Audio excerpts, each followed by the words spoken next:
जोहार झारखंड, आप सभी का स्वागत है eagle IAS the study zone में।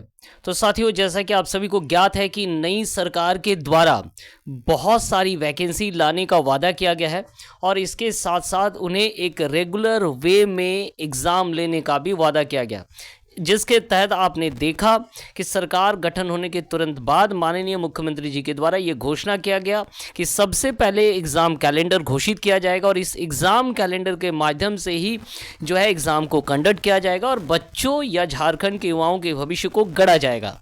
तो जिस प्रकार हमारी सरकार जो है हमारे युवाओं के लिए प्रतिबद्ध है, उस प्रकार अब युवाओं को भी चाहिए कि वे अपनी ऊर्जा का जो है एक सही उपयोग करें और सही दिशा निर्देश के साथ जो है उपयोग करें, ताकि उन्हें जो है जो अनएम्प्लॉयमेंट की जो समस्या है वो दूर हो जाए और उनका भविष्य क्या हो, एक सुनहरे भविष्य उनके हाथ में हो या आगे आगामी जनरेशन को प्राप्त हो।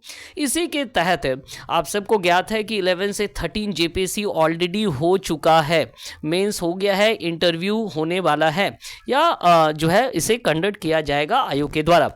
साथ में जेपीएससी सीडीपीओ भी हो चुका है। तो उस समय हमारा अभी का उद्देश्य क्या है? अभी का हमारा उद्देश्य ये है कि हम जो है 14 जेपीएससी को लेकर के क्या हो जाए, सजग हो जाए, है ना। तो ये 14 जेपीएससी को लेकर के अगर आप अभी से सजग होते हैं तो जब जो है आफ्टर एग्ज़ाम कैलेंडर का प्रकाशित होना, उसके बाद वैकेंसी आना, तब तक जो है आपका प्रिपरेशन क्या हो जाएगा, कंप्लीट हो जाएगा। आई होप कि होना चाहिए, अगर आप जो है एक रेगुलर स्टडी करते हैं और अपने लक्ष्य को एम के साथ स्टडी करते हैं। तो इसलिए याद रखिएगा कि हमें क्या करना पड़ेगा, हमें एक रेगुलर वे में आना पड़ेगा। चलिए, तो कैसे हम तैयारी करें? सबसे पहले हमने अपने थंबनेल में दिया है कि कौन कौन सी चुनौतियों का सामना करना पड़ता है और उसका समाधान भी क्या होगा। सबसे पहली चुनौती झारखंड के युवाओं की ये है कि जब वो वैकेंसी आएंगे तब वो क्या करेंगे, मन में रेडी होंगे कि अब हमें क्या करना है, वैकेंसी को फिल करना है। फिर वो डिसाइड करते हैं कि अब हमें सिलेबस का अध्ययन करना है, फिर वो धीरे धीरे पढ़ना चालू करते हैं। तो ये क्या हो गया, ये काफ़ी लेट हो गया और अगले 2 महीने में ही, चूंकि आपने देखा पिछला जो एग्ज़ाम हुआ उसमें आपको बहुत कम समय मिला, लगभग 3 महीने का समय मिला और उसी में ही आपको इतने बड़े सिलेबस को क्या करना है, ऑक्युपाइड करना है।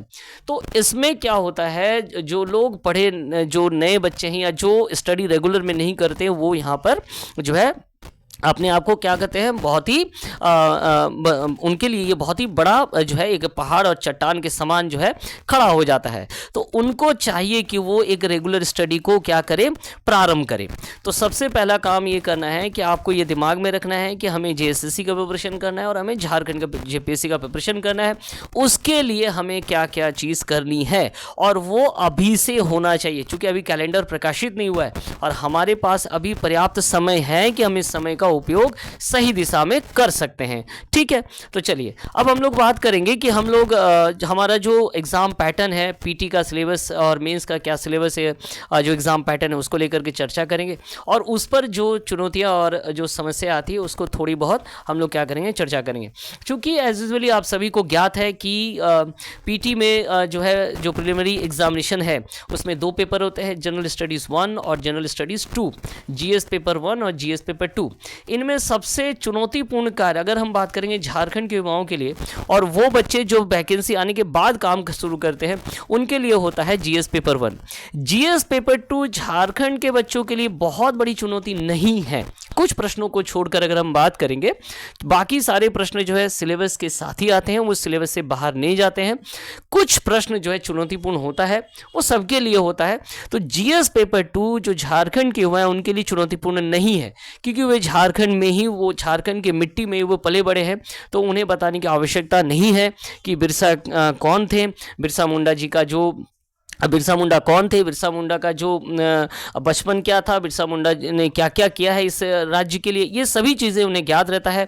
संथाल हुल के बारे में उन्हें बताने की आवश्यकता नहीं पड़ती। तो उनका प्रेशर जो है सेकेंड पेपर के लिए क्या है, कम है। बट पेपर 1 उनके लिए क्या है, एक चुनौतीपूर्ण होता है इसका। और ये पेपर ना केवल सिर्फ हमारे राज्य के युवाओं के लिए चुनौतीपूर्ण है, बल्कि देश के किसी भी युवा जो झारखंड का पेपर देने के लिए आएंगे उसके लिए भी ये बहुत चुनौतीपूर्ण है। वो कैसे, इस पर जो है है हम लोग चर्चा करते हैं। चलिए, तो देखिए जो टोटल मार्क्स है वो क्या है 200 मार्क्स का होगा। ठीक है, पहले पेपर में जो है 100 ऑब्जेक्टिव टाइप क्वेश्चंस है और उसमें 2 मार्क्स आपको मिलेंगे। मतलब जीएस पेपर जो है पहला पेपर है वो 200 मार्क्स का है, दूसरा भी 200 का है। तो 200 में जो है पर क्वेश्चन कितना है 2 मार्क्स के हैं। ठीक है, और इसमें सबसे चुनौतीपूर्ण जिसके बारे में मैं बात कर रहा था, यहाँ आपको हिस्ट्री भी पढ़ना है, यहाँ आपको ज्योग्राफी भी पढ़ना है, यहाँ आपको क्या पढ़ना है ना, यहाँ आपको इंडियन पॉलिटी भी, गवर्नेंस भी पढ़ना है, इकोनॉमिकल और सस्टेनेबल डेवलपमेंट भी पढ़ना है, साइंस एंड टेक्नोलॉजी भी पढ़ना है, झारखंड स्पेसिफिक क्वेश्चंस जिसमें general awareness, history, society, culture and heritage जो सेकंड पेपर में भी आपको काम आएगा। इसके साथ साथ नेशनल इंटरनेशनल करेंट इवेंट और साथ में general questions of miscellaneous nature requiring subject specialisation, not requiring subject specialisation, अर्थात सब्जेक्ट स्पेशलाइजेशन नहीं चाहिए लेकिन आपकी पकड़ होनी चाहिए। ह्यूमन राइट, एनवायरमेंटल प्रोटेक्शंस पर, अर्बनाइजेशन, स्पोर्ट पर, स्पोर्ट चूंकि नया वाला क्वेश्चन होगा अर्थात करंट अफेयर से जुड़ा हुआ प्रश्न होगा, डिजास्टर मैनेजमेंट हो गया, पॉवर्टी, अनएम्प्लॉयमेंट ये करंट का क्वेश्चन होगा, अवार्ड जो है करंट का क्वेश्चन होगा, United nation other international agencies यहाँ करंट भी हो सकता है और ट्रेडिशनल क्वेश्चंस भी हो सकते हैं। तो ये याद रखिएगा, ये जो है प्रीलिमिनरी का जीएस पेपर 1 है, जिसमें अगर आप गौर करेंगे, अगर मैं सिंपली एक हिस्ट्री की बात करें या हम ज्योग्राफी की ही अगर बात करें तो एंशिएंट इंडिया से जो है 5 क्वेश्चन है और यहाँ पे स्पेसिफाई नहीं किया हुआ है कि आपको कहाँ से शुरू करना है और कहाँ तक पढ़ना है, अर्थात टोटल एंशिएंट इंडिया से 5 क्वेश्चन। तो इतना बड़ा सिलेबस है, आप समझ लीजिए। यहाँ ये फिक्स नहीं किया हुआ है कि आपको गुप्ता पढ़ना है और मौर्य छोड़ देना है, या मौर्य आफ्टर मौर्य का कुछ क्वेश्चन छोड़ना है, या आफ्टर गुप्ता का कुछ क्वेश्चन छोड़ना है। ये यहाँ पे स्पेसिफाई जो है कौन सा चैप्टर पढ़ना है ये स्पेसिफाई नहीं किया है। इसमें टोटल चीजें आ जा रही है प्रागैतिहासिक से शुरू करके आफ्टर गुप्ता तक, जो सारी चीजें विथ साउथ के भी इतिहास को लेकर के ये सारी चीजें एंशिएंट इंडिया में आ रहे हैं। तो आप समझ पा रहे हैं कि क्या चुनौती है जीएस पेपर 1 में। इसी पेपर को लेकर के सबसे ज़्यादा चुनौती रहता है। पेपर 2 जो है झारखंड के बच्चों के लिए क्या है, बहुत अधिक लोड नहीं होता है, उनको मालूम है कि ये प्रश्न उनके लिए क्या है, हल्का है। कुछ क्वेश्चन जैसे जो लेखक से जुड़े हुए प्रश्न रहेंगे, उनकी रचनाओं से यहाँ थोड़ा चुनौती हो सकता है। कुछ प्रश्न जो बजट से पूछा गया था उसमें थोड़ी बहुत चुनौती आई थी, और इसके अलावा 1-2 प्रश्न जो है हिस्टोरिकल है लेकिन वो थोड़ा इस बार अलग था, वहाँ चुनौती है। तो झारखंड के बच्चों के लिए जो है ये पेपर चुनौतीपूर्ण है, और झारखंड के युवाओं को मैं कहूँगा कि वो पेपर 1 की एक रेगुलर स्टडी करें। इसके लिए आपको दिन भर पढ़ने की आवश्यकता नहीं है। आपको क्या करना होगा, 6 आवर का एक रूटीन बना लेना होगा। पहला क्या करना होगा, 3 आवर जो है अगर आप मान लीजिए हिस्ट्री से शुरू करते हैं तो हिस्ट्री, और अगले 3 आवर्स के लिए आप क्या पढ़ेंगे, ज्योग्राफी पढ़ेंगे। अर्थात डे में आपने अगर इसे हिस्ट्री को कंप्लीट किया तो नाइट पे आप क्या करेंगे ना, ज्योग्राफी को कंप्लीट कर लें। इस प्रकार से जो है आप 10 डेज में एक आपको एम बनाना होगा कि मैं 10 डेज में जो है इस पूरे पोर्शंस को खत्म करूंगा। पढ़ना क्या है, क्या आप बड़े बड़े राइटर्स के बुक्स को पढ़ेंगे अभी से ही, तो नहीं। शुरुआत करने का सबसे महत्वपूर्ण है 11th और 12th के एनसीईआरटी से आप क्या करेंगे, शुरुआत करेंगे और उससे आप कंप्लीट करेंगे। एनसीईआरटी को ख़त्म करने के लिए बहुत ज़्यादा समय की आवश्यकता नहीं पड़ेगी, ये आपको भी मालूम है। जो भी पढ़े, जहाँ आपको लगे इंपॉर्टेंट है उसको क्या करें, ज़रूर मार्क करें। पिछले साल